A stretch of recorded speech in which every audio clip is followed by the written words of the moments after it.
1000 anos de história. De uma pequena aldeia de pastores à beira do rio Tibre até o domínio de um império que controlava o mar Mediterrâneo, as legiões de Roma moldaram o mundo ocidental para sempre. O Império Romano não foi apenas um poder militar, foi uma máquina de assimilação, engenharia e cultura. Se você está lendo este texto, bebendo água de uma torneira, seguindo um código de leis ou falando uma língua neolatina, você está vivendo sob a sombra de Roma. Mas como essa pequena república conseguiu conquistar o mundo conhecido? E o que, afinal, levou ao seu colapso épico? Uma queda que redefiniu a Idade Média. Prepare-se para uma viagem completa, pois hoje vamos desvendar em detalhes a ascensão, a glória e a queda do Império Romano. Roma não começou como um império, mas como uma república aristocrática, uma estrutura complexa de cônsules, senadores e assembleias que existiu por volta de 509 a.C. a 27 a.C. O motor de sua expansão inicial estava em sua inegável capacidade militar e, mais importante, em sua mentalidade pragmática. Eles não apenas venciam batalhas, eles absorviam seus inimigos, transformando-os em aliados ou cidadãos. A primeira prova de fogo veio nas longas e brutais guerras púnicas contra Cartago. O confronto com Aníbal, o general que ousou cruzar os Alpes com elefantes, quase destruiu Roma. Mas sua resiliência inquebrantável garantiu a vitória final no século III a.C., estabelecendo Roma como a potência marítima e territorial dominante do Mediterrâneo, agora apelidado pelos romanos de Mare Nostrum, nosso mar. Essa expansão trouxe uma riqueza inimaginável, mas também uma crise social e política profunda. Os generais, como Mário e Sila, acumularam um poder incontrolável sobre as legiões, e as lutas internas se tornaram inevitáveis, rasgando a estrutura republicana. O poder não residia mais no Senado, mas sim nos acordos secretos entre os homens mais ricos e poderosos. O ponto de virada definitivo veio com Júlio César, um gênio militar e político incomparável. César não apenas conquistou a vasta e rica Gália, mas também desafiou o próprio Senado. Em 49 a.C., ao cruzar o famoso rio Rubicão com suas legiões, ele proferiu a célebre frase Alea iacta est. A sorte está lançada, iniciando uma guerra civil. Sua vitória e posterior governo como ditador, seguido pelo seu assassinato dramático nos idos de março de 44 a.C., selaram o destino da República. A instabilidade só terminou quando seu herdeiro, Otaviano, derrotou Marco Antônio e Cleópatra. Em 27 a.C., Otaviano, agora conhecido como Augusto, declarou o fim da República e o início do Império. Ele era o primeiro imperador, inaugurando um novo modelo de poder centralizado.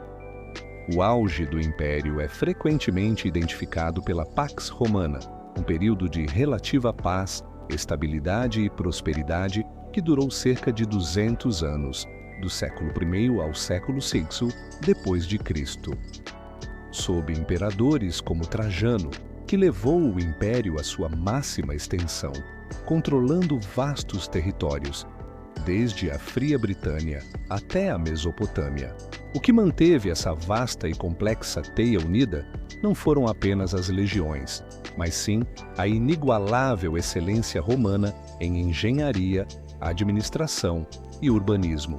Pense na magnitude desse legado. As estradas, com seus mais de 80 mil quilômetros pavimentados, funcionavam como o sistema nervoso do império, permitindo que mercadorias, exércitos e informações viajassem com uma eficiência nunca antes vista. O ditado "todos os caminhos levam a Roma" era uma realidade logística. Pense nos aquedutos, imponentes obras de engenharia que abasteciam cidades inteiras com água limpa, permitindo a existência de termas públicas, hospitais e uma qualidade de vida urbana que só seria alcançada novamente durante a Era Moderna. E, claro, o direito romano, que codificou a ideia de justiça e forneceu a base para quase todos os sistemas jurídicos modernos. O Império Romano era o centro do mundo. Eles helenizaram o Ocidente, misturando suas ideias práticas de governo e engenharia com a sofisticação da filosofia e da arte grega. No entanto, o gigantismo do Império acabou por se tornar sua maior fraqueza. A partir do século III d.C., o Império entrou em uma crise quase terminal. A estabilidade política ruiu na chamada Crise do Terceiro Século, um período caótico com mais de 20 imperadores em apenas 50 anos, muitos deles depostos ou assassinados.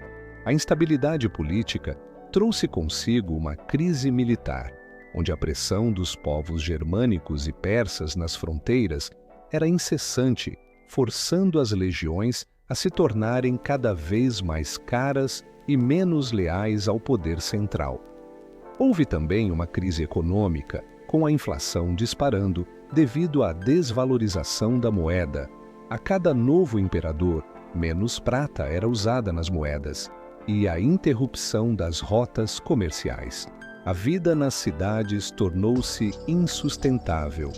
Para tentar salvar o que restava, o imperador Diocleciano dividiu o império em Ocidente e Oriente.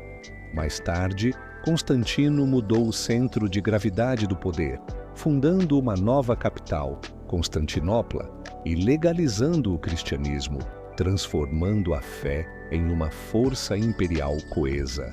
Essa divisão definitiva, estabelecida em 395 d.C., seria o prenúncio da queda. O Império Romano do Ocidente, enfraquecido pela burocracia excessiva, pela dependência de soldados mercenários e pelas invasões que se tornaram migrações em massa, não resistiu.